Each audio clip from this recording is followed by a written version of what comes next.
Before the next big story breaks, Fox 5's political reporter Ronica Cleary live at the White House. Ronica, I'm thinking of some stories we were talking about ad nauseum the last couple of weeks, and they're nowhere to be found right now. Absolutely. I mean, Jim, of course, you remember the anticipation of the release of that Democratic memo. We still haven't seen it. How about those sanctions that Congress passed against Russia last year? They were never imposed. Or what about the House Oversight Committee's intention to probe the White House about their background check procedure in light of that interim background check that Rob Porter received? We still don't have any answers. Now, frankly, this 24-hour news cycle, sometimes it moves on very quickly with good reason. Ever since that horrific shooting in Florida last week, we have seen it take over the headlines non-stop. And arguably that's for good reason, because it needs to be addressed. But could you imagine someone looking at that headline and thinking it's a good thing? Well, a Washington Post report says that one anonymous person inside the White House looked at that Florida shooting as, quote, a distraction or reprieve from all of the negative headlines that the White House was receiving just before that shooting occurred.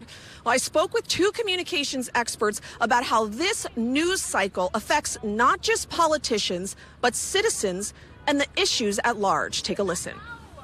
We talked for half a century about John F. Kennedy and his paramours. And yet, just a few weeks ago, we had the headline, the president and the porn star, and that disappeared from the media within 4 days. It's absolutely remarkable. However, if a story does get past that first wave, if it gets picked up by the grassroots, then the focus is all going to be on what did you do during the crisis. Just simply kicking the can down the road by thinking it's going to go away eventually is not a good strategy. Last week we saw a lot of talk about the immigration debate and the DACA recipients, and that deadline is still March 5th.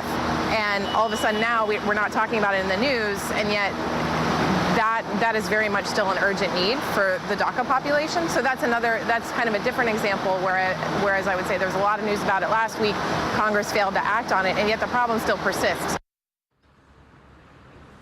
And arguably, this happened again today. The White House press briefing focusing almost entirely on Mueller's indictments against those 13 Russians and how the president has responded.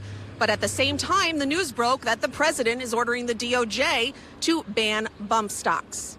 Looks like we're going to be on to another headline. Reporting live at the White House, Ronica Cleary, Fox 5 Local News. Well, clean